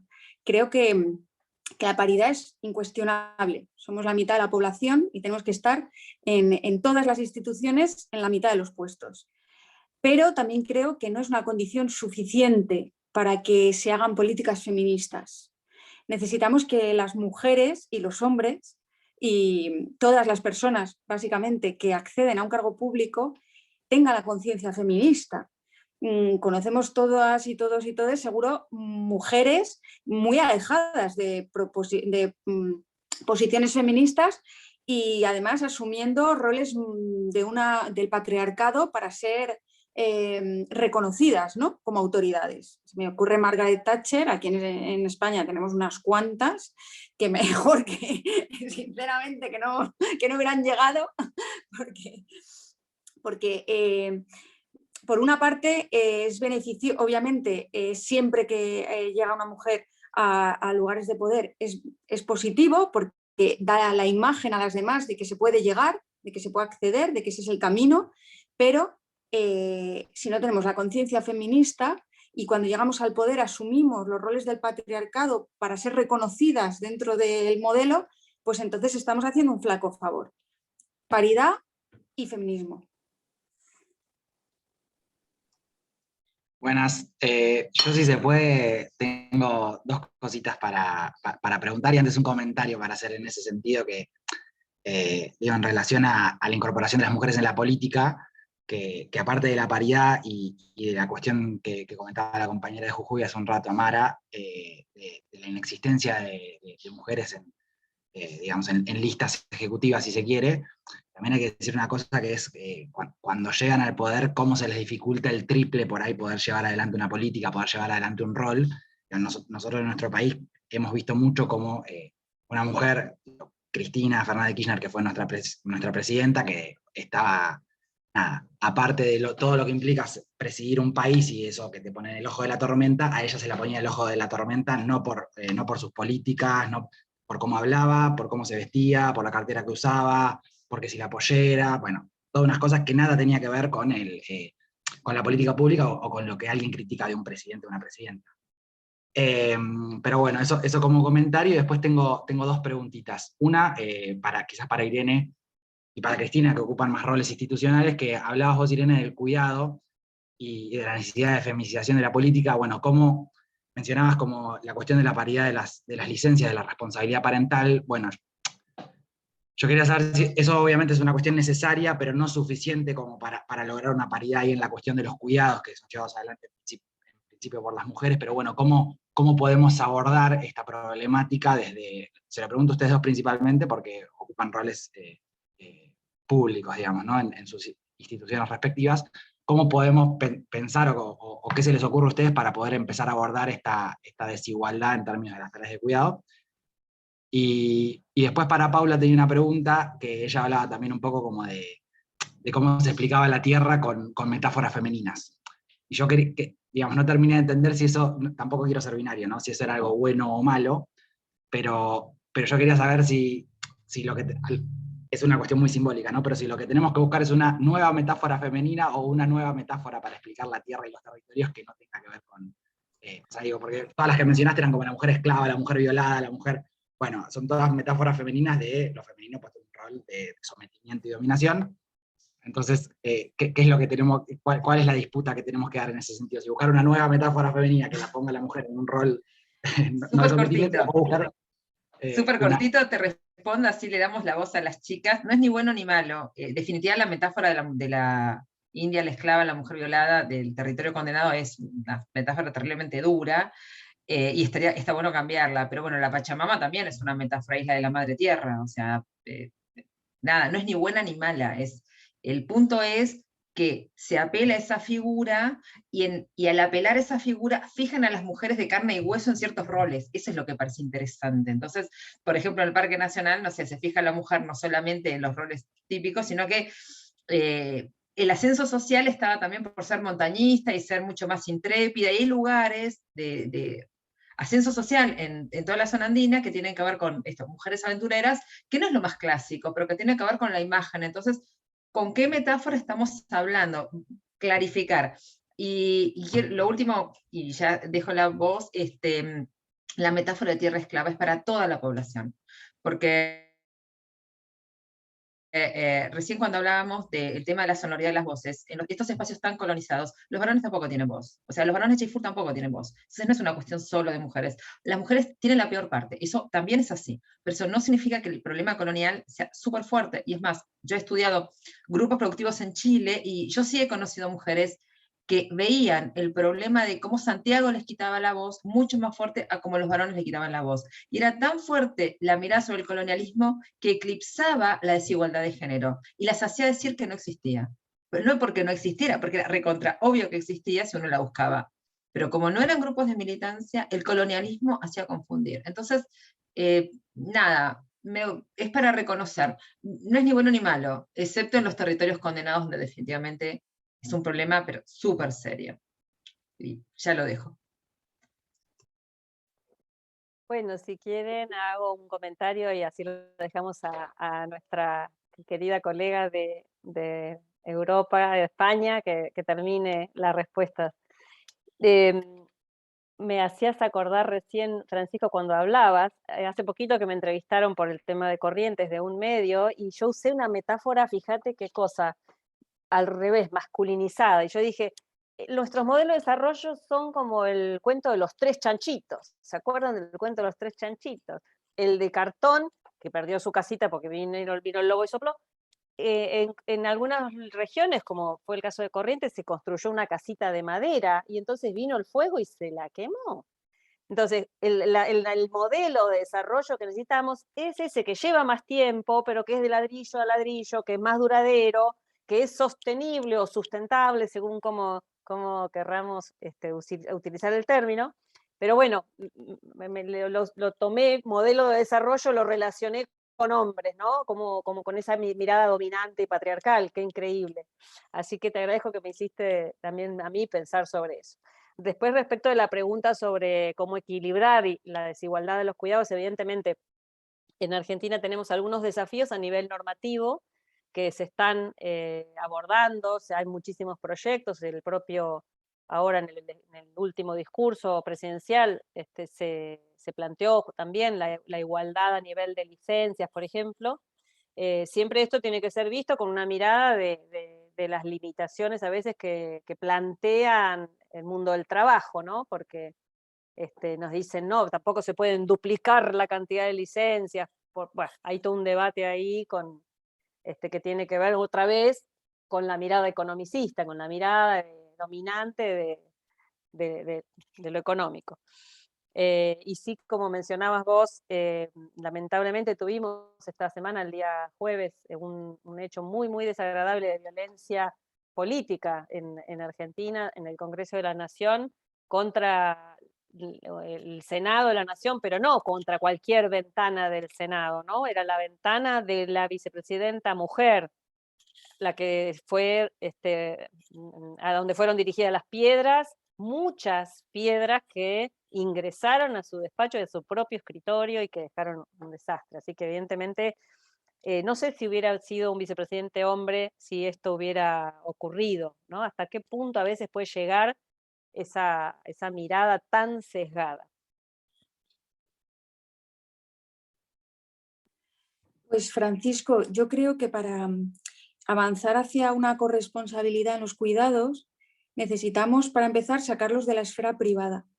Necesitamos reconocerlos y dignificarlos. Y eso pasa también por que las personas que se dedican a los cuidados tengan unas remuneraciones acordes al trabajo que están realizando. No tiene sentido que a una mujer que está cuidando ancianos en una residencia se la pague claro, voy a hacer unas cifras que no tienen nada que ver con... Pero para que os hagáis, os deis cuenta, es de las profesiones peor remuneradas y bueno, pues otras profesiones que no están atendiendo a una cuestión vital de la sociedad necesaria para el buen funcionamiento de la sociedad, como es cuidar a nuestros mayores o cuidar a nuestros niños y niñas y niñes, pues que no esté bien pagado y que sea trabajo precario, temporal y no dignificado.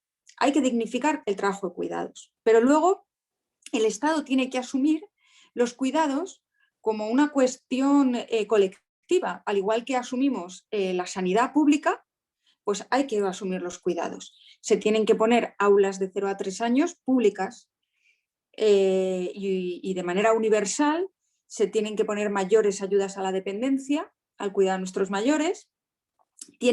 Ahora mismo se ha puesto en marcha aquí en España el plan Corresponsables, que se llama, que es una bolsa de profesionales de los cuidados para cuando una familia necesita pues una canguro o necesita una persona que atienda a los mayores y esa bolsa tiene obviamente prioridad a las familias monomarentales y las familias con menor renta, ¿no?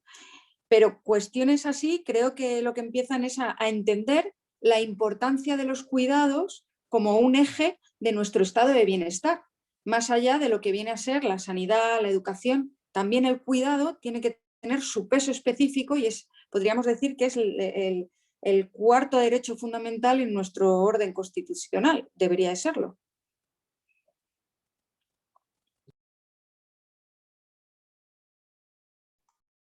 Bueno, gracias a todas por las respuestas.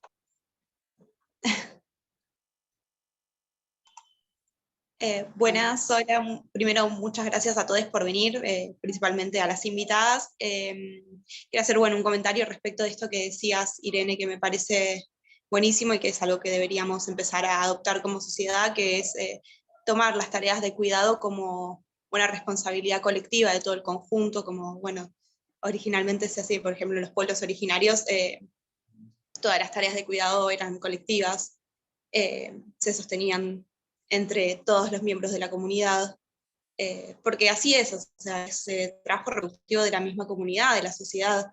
Hay que cuidar a los chicos para que algún día van a ser los grandes y así, y cuidar a quienes nos cuidaron, me parece muy esencial.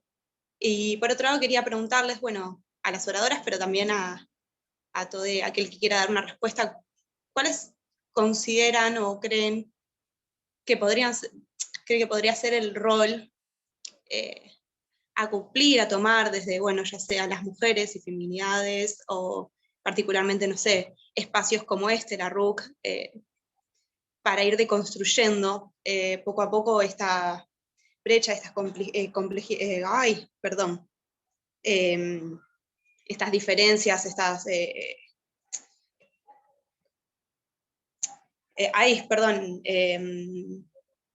Se entiende, construir el cambio, digamos, el nuevo modelo. El cambio, sobre todo, bueno, poco a poco, sí, el lugar, ir ganándonos el lugar las mujeres en los espacios de toma de decisión e ir justamente equiparando un poco los roles, las funciones y las tareas entre, bueno, todos en la sociedad.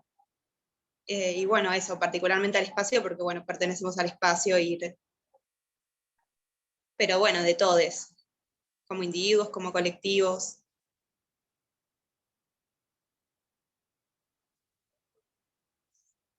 Y eso. Gracias, Loli. Mira, voy a animar a tirar algo, por favor. Igual siento como que es un espacio de construcción colectiva. O sea, estando acá con Cristina, con Irene, con Paula, digo, qué vergüenza hablar, pero como que realmente cuando íbamos hablando pensaba constantemente en realmente el cambio de paradigma que significó para nuestro país al menos, ¿no? La lucha del ni una menos y después la lucha por la legalización del aborto, cómo realmente cambió, me parece, ¿no? Como que fue esa tinta violeta que se fue esparciendo, o tinta verde también, ¿no? Que se fue esparciendo, y hoy en día como que los espacios políticos, los espacios de militancia, los espacios, inclusive, no sé, los espacios laborales, las mesas familiares, ¿no? Como que todos se van impregnando de esa perspectiva de género. Yo pensaba, wow, si desde el feminismo pudimos construir eso, ¿cómo hacemos para desde el ambientalismo poder generar lo mismo, ¿no? Como poder ser esa tinta, digamos, que se esparce, y que poder ver todo también desde una perspectiva ambiental, ¿no? Como ver cómo realmente el ambiente atraviesa todo, y que nosotros somos parte del ambiente justamente, y no somos algo por fuera ni por sobre, sino que somos parte de justamente esta red de interrelaciones, y que, como contaba, ¿no, Irene? Y también, bueno, muchas teóricas como Yayo Herrero y así, hablan, ¿no?, al respecto de esta cuestión de que el ecofeminismo, bueno, nos brinda esta herramienta para pensarnos, digamos, como personas vulnerables, por una parte, perdón, me fui anotando algunas cosas, vulnerables, interdependientes, pero también como seres ecodependientes, ¿no? Que justamente contaba Irene. Y pensaba, bueno, cómo desde la RUC, ¿no? Al menos, para contar algo breve, y después las dejo a ustedes terminar, porque me gustaría realmente como poder darles ese espacio.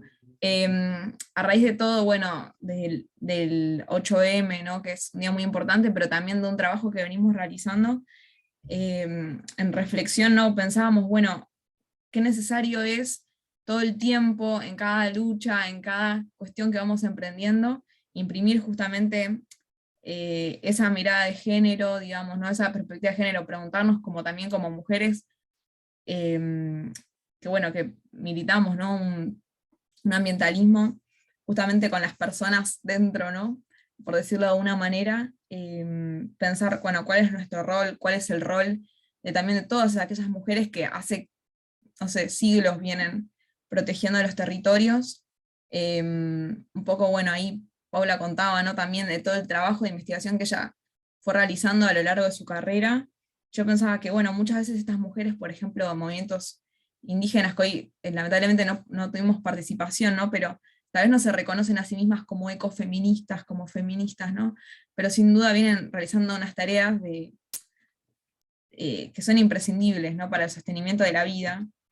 Entonces, bueno, me parece que como militantes nos hace falta tener más ámbitos de reunión para dialogar, para debatir entre nosotras, no sé, como intercambiar y para pensarnos todo el tiempo, bueno, cuál es nuestro rol, cuáles son las diferencias, digamos, estructurales que nos atraviesan, y también como, bueno, y cómo queremos soñar ese futuro, ¿no? Cómo queremos pensarlo, ¿no? Desde un futuro de justicia, por ahí, es verdad, ¿no? Que hay muchas formas, mencionaba Paula al principio, ¿no? Como haciendo alusión al título, hay muchas formas de conseguir un puente, muchas formas de pensar la equidad. Eso me dejó a mí también pensando, ¿no? Pero me parece que si desde los diferentes sectores de la sociedad, de los diferentes sectores del ambientalismo, podemos como tomar, digamos, como punto crucial ahí el bienestar de todas las personas, ¿no? Digamos, y de las personas y de los humanos y de los no humanos, ¿no? Como poner como eje central esa cuestión, ¿no? Del bienestar, de la felicidad, de todos, de todas, de todes, de humanes, no humanes.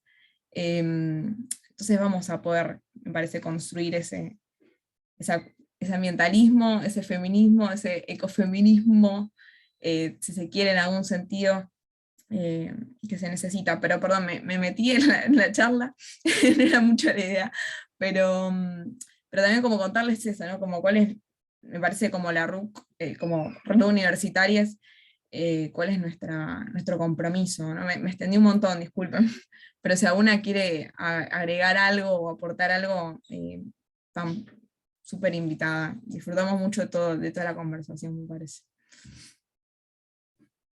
De mi parte solamente ponerme a disposición, yo personalmente y por supuesto todas las compañeras que están en la red, también nos encantaría seguir trabajando juntos. Ustedes son la mayoría estudiantes, así que sería fantástico que podamos avanzar en hacer acciones conjuntamente, ¿no? También la solidaridad intergeneracional o interroles es parte de lo que tenemos que construir.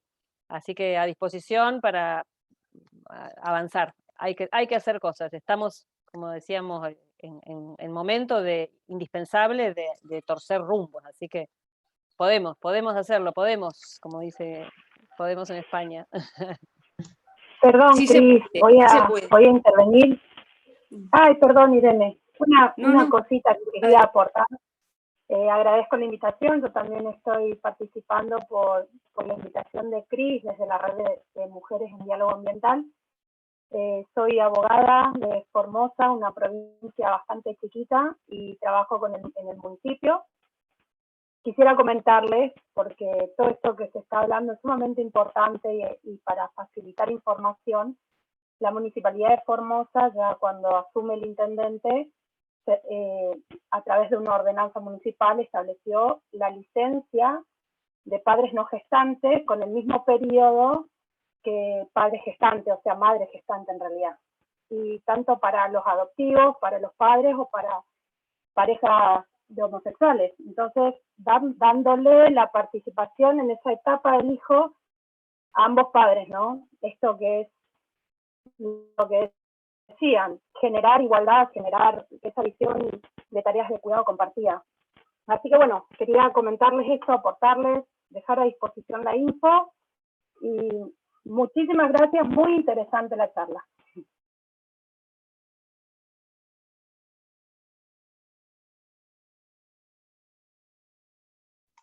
Muchas gracias. Irene, ¿vos querías decir algo? Sí, bueno, yo me quería despedir y deciros que bueno, creo que es importantísimo que el feminismo siga en las calles, siga reivindicativo, más que nunca, porque cuanto más avanzamos es verdad que más reacción encontramos, pero es que el feminismo ya es incuestionable, ya esto es imparable además.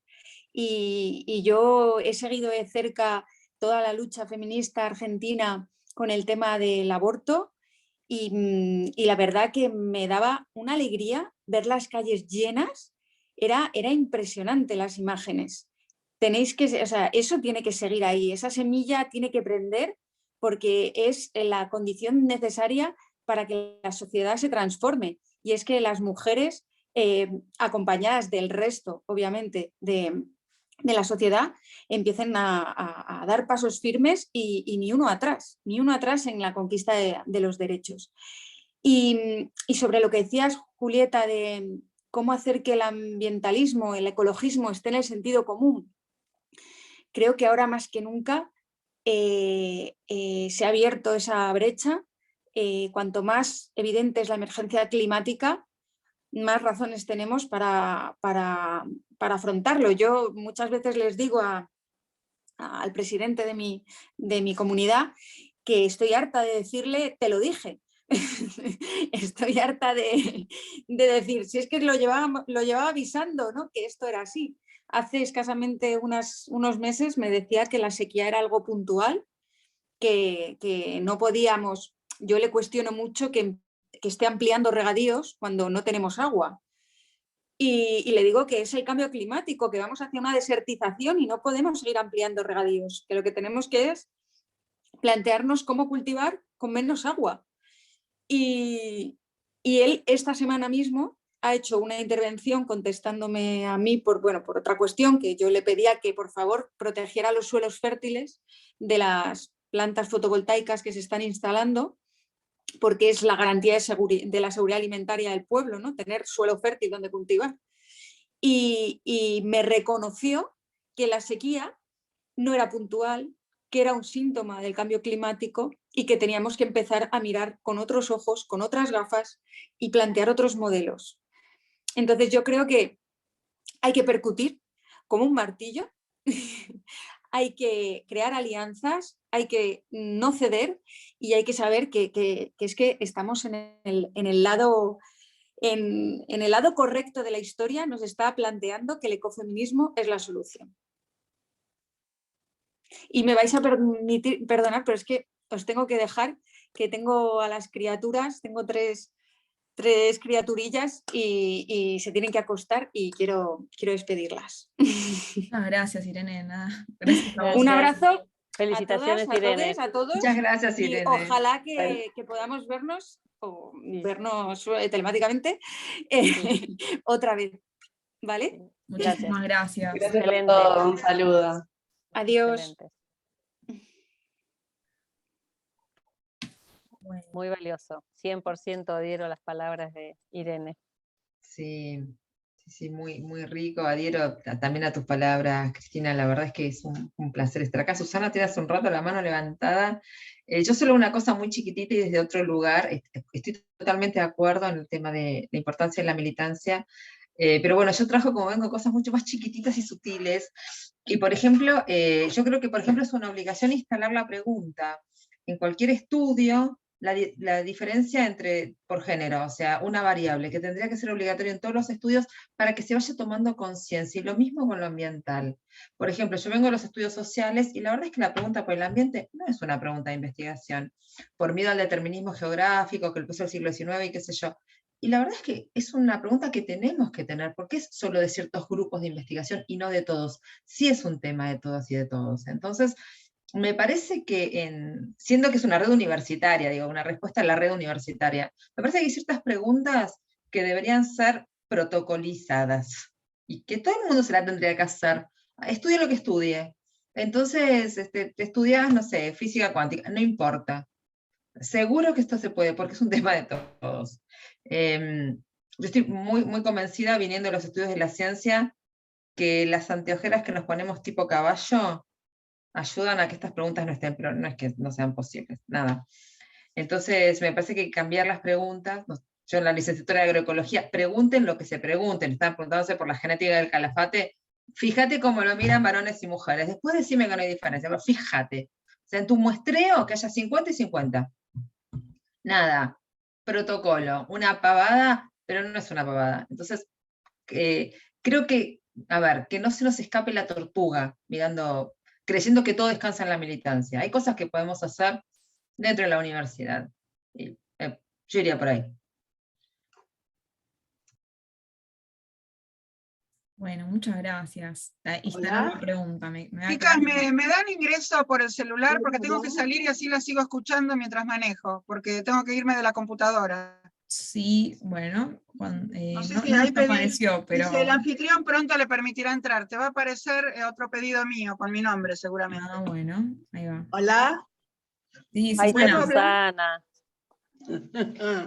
Hola Cris, medio tarde, pero llegué a escucharlas, muy interesante, muy gratificante de saber que estamos todas con una mirada convergente, pero creo que esa sensibilidad que tenemos las mujeres de cuidar, como dice, la tierra, el agua, los hijos, la familia, también por ahí es vista como algo que nos define como el sexo débil, como que no tenemos capacidad de mando, como que somos blanda, como que al querer hacer los trabajos en forma horizontal, perdemos eso de tener que ser la mujer fuerte para poder estar en un cargo ejecutivo. Yo lo viví muchas veces, a pesar de que a nivel familiar me pasó lo de Irene, tuve un compañero que me dejó llegar a ser lo que soy. El tema es que por ahí, al ser muy sensible, nos pone también en ese, como se dice, escalón más bajo de lo que se hace en los duros, pero como sabemos, son mucho más blandos que nosotros los hombres. En ese sentido, creo que habría que hacer también una mirada diferente a las mujeres por la capacidad de gestión que tienen, por la capacidad de llegada que tienen, que no la tienen muchos hombres, y por la capacidad de crear confianza. Generalmente se logra ascender o tener un lugar en la sociedad si uno mantiene convicciones fuertes, que también muchas veces son mal miradas por lo que te dan poder, porque al tener convicciones no somos personas manejables, no somos obsecuentes. Y eso también nos da un puntito en contra, porque muchas veces se quiere poner personas en lugares estratégicos que puedan ser manejadas, nada más. Es como que deberíamos, por ahí, no sé quién maneja esto de una capacitación, cómo ser, ¿no? Cada uno tiene su carácter, yo sé que no lo podemos cambiar, pero cómo ser, lograr eso, bueno, lo logramos desde la sociedad. Yo sé que muchas de ustedes, el lugar que tienen es por el reconocimiento de la sociedad, y por eso creo que las concejalas son mayoría, porque van directo al pueblo, o sea, hay listas donde el pueblo la conoce, por ahí otros cargos no son elegidos por el pueblo. Y bueno, también soy de Formosa, hay otra formoseña aquí en el grupo. Yo estoy con algunas medidas en contra de lo que hizo el intendente, y no me gusta esconder. Se sacó las zonas quintas que se estaban planificadas alrededor de la ciudad, que era para el autoabastecimiento que necesitamos todas las ciudades. No es que se sacó, se dejó hasta el dibujito y el color pintado, y lo que se hizo es devaluar las 50.000 hectáreas, que eran 5 manzanas de los terrenos de la periferia, para evitar que la ciudad siga creciendo como una mancha voraz y que crezca hacia adentro, y se le dejó terrenos de 500 metros cuadrados. O sea que de 10 por 50 en vez de 10.000 por 50.000.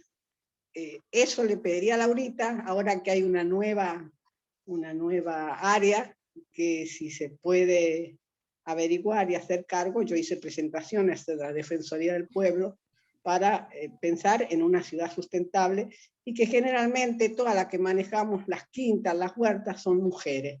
Por eso ella había invitado, pero parecería que no puede estar, una mujer valenciana que es argentina, pero que está trabajando con las huertas de Valencia. Creo que es algo fundamental para el futuro, y el ambiente y las ciudades sustentables. Gracias. Perdón mis mezclas de cosas, pero era una sumatoria de conceptos que quería hacer.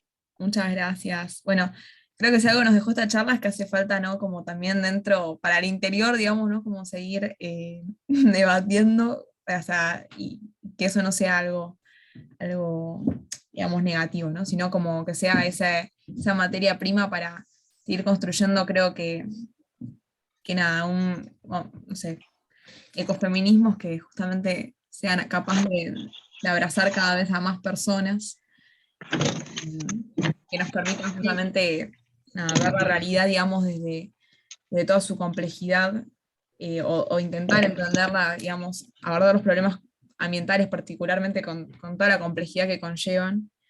Pero bueno, queremos, ya tal vez para ir cerrando, porque se nos extendió un poquito la hora, agradecerles nuevamente a Paula, a Cristina, bueno, se fue Irene también, pero agradecerles realmente, para nosotros es un honor, lo digo así, porque nada, por ahí podemos dialogar sobre un montón de cosas. Esto que por ejemplo mencionó Paula, ¿no? De instalar la pregunta, me lo llevo personalmente también para aplicar en el ámbito del estudio y también desde esta construcción, ¿no? De este espacio que es la RUC. Pero bueno, agradecer muchísimo a ambas por el tiempo, por todo, por la preparación, por la predisposición, que desde el primer momento nada, se súper sumaron a este proyecto, así que muchísimas gracias a todas y a todos los que se conectaron, a todos también. Y bueno, esperamos verlos, esperamos ver las próximas formaciones, conversatorios, porque bueno, es muy enriquecedor para nosotros. Quiero agradecerles, realmente me parece súper generoso estando en Bariloche, sintiéndome súper lejos de los centros académicos, la verdad es que me siento como muy reconocida.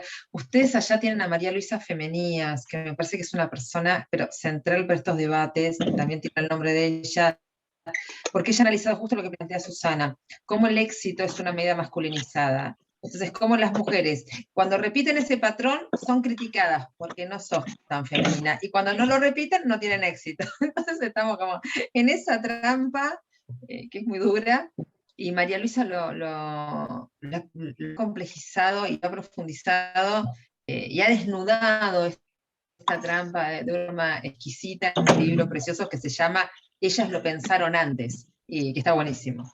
Así que nada, a disposición, y gracias a todas, a todos, Cristina, por los aportes y todos los que aportaron. Me voy con el corazón lleno. Igualmente, Irene, y las chicas que han organizado junto a los colegas de la red.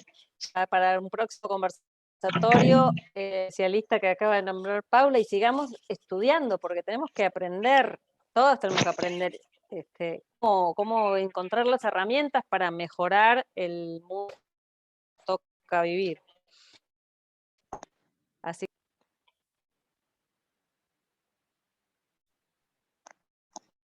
bueno, nuevamente